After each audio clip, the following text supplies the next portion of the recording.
Hello and welcome to NewFilmmakers Los Angeles in partnership with Movie Maker magazine. My name is Danny DeLillo. We're here at Sunset Gower Studios in Hollywood. I'm delighted to be joined with Jordan with her fantastic film, Overreacting. Let's take a look at the clip.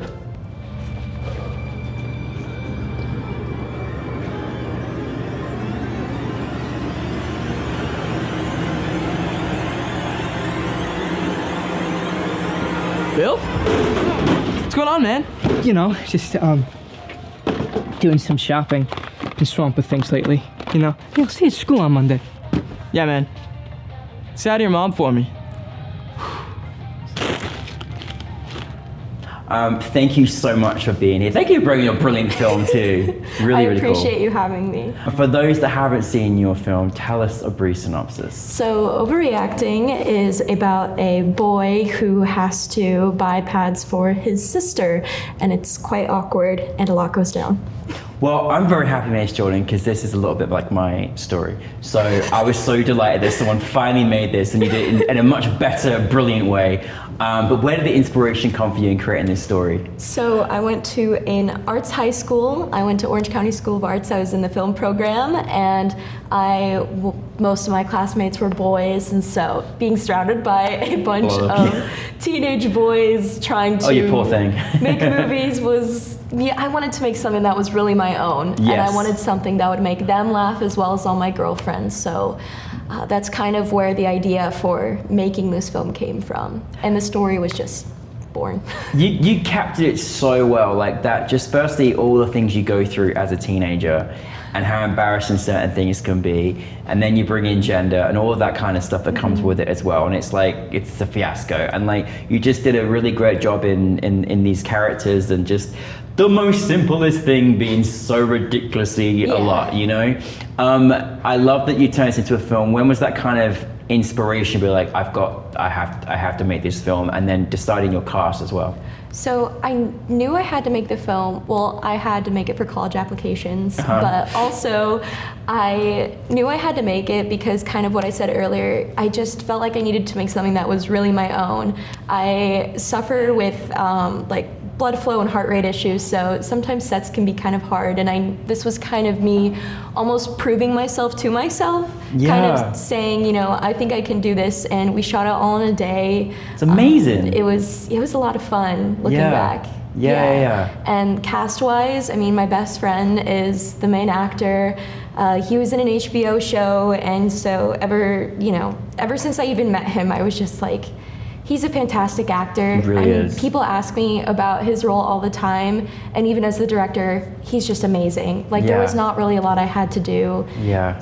And he's my best friend, so working with him was pretty simple. It was basically us just being ourselves. Yeah, well, listen, I mean, it's not easy getting, you know, comedic timing, all of the stuff that he brought to the table. I mean, he was just on it, and like he played the part so well, as she at the shopkeeper dealing with him as well, you know, both of them. What was it like directing, obviously one of your best friends, but also kind of directing this story and making sure you got those kind of heightened essences that you needed as well? Yeah, so the comedic beats were definitely like, it's almost like a science, because when you think comedy, you think obviously funny and humorous and almost easy, but comedy is so hard to pin down. Yes. So there was a lot of preparation, just like pre-production and post-production were obviously the longest.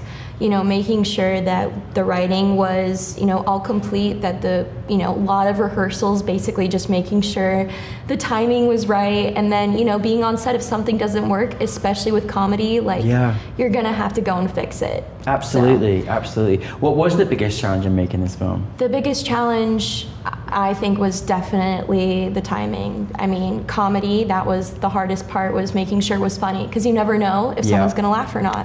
Like, you know, different festivals I've been to, people laugh at different things, and that's kind of the fun of it, but also it's a little scary, like holding your breath, seeing when people are gonna laugh at certain beats.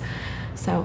Well, I mean, listen, the fact you've made, this film was so nice to see on the big screen, and like, it really, really was. We really enjoyed having it at NewFilmmakers LA. And in the career you've had thus far, what do you enjoy mostly about directing? So, directing, I was an actor growing up, and so, you know, being on camera was one thing, but also I enjoyed like being behind in shots I wasn't in, just seeing things go down, and that kind of started my love for it. And then being able to join just like smaller sets and seeing that all fold out really kind of started that fire.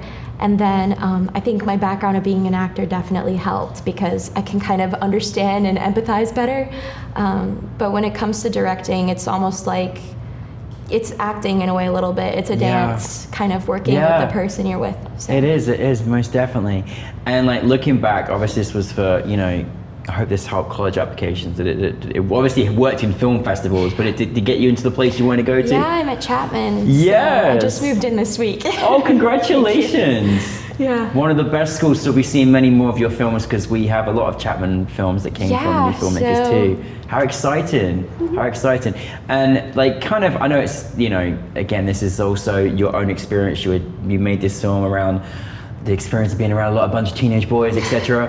But like, what did you kind of want your audience to take from this film? Because there's a little bit of education there as well. Yeah, I mean, as a girl, I thought that it was just like a relevant topic, especially like, you know, I had a very awkward relationship with, you know, periods and stuff. So I think it was just something almost for myself to kind of feel less taboo about it, but also to just kind of, I guess, break open the floodgates, let people be able to start that conversation.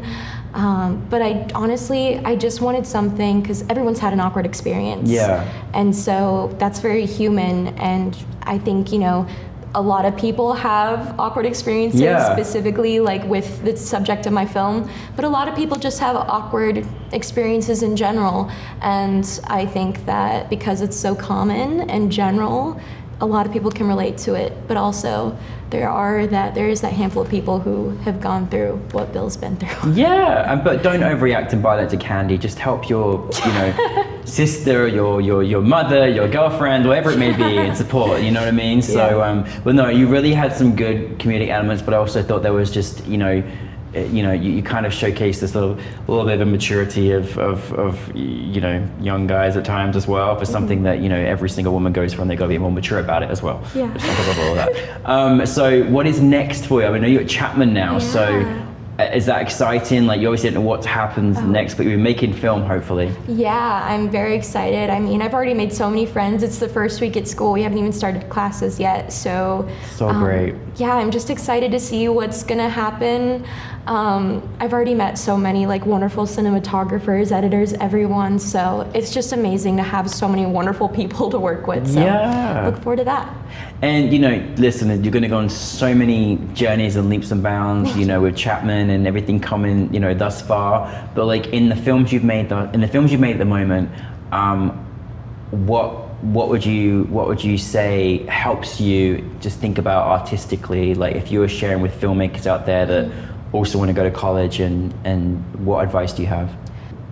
My advice is definitely just to stick to your guns, to follow your heart, and honestly, as cheesy as it sounds, just do the things you love, because if you're not, I mean, film is such a brutal career, and if you're not doing what you love and not sticking to the stories that really matter to you, then, you know, why even be in it? So I think that's the biggest takeaway, and there's always going to be an audience for you, for whatever you have to share.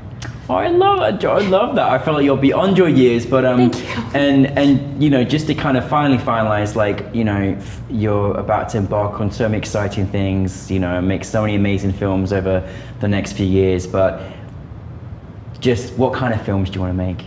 I obviously very much love comedy. Like, this was pretty much my first like comedic thing, and I really love it, and I want to keep doing it. I love the logistical side of it, of like finding the beats and everything. I think it's such a beautiful thing, but honestly, again, just stories about things that are personal to me, especially relating to women, especially in film, because that can be also brutal. But those are the stories that I want to stick to, things that are close to my heart, things that I love to do.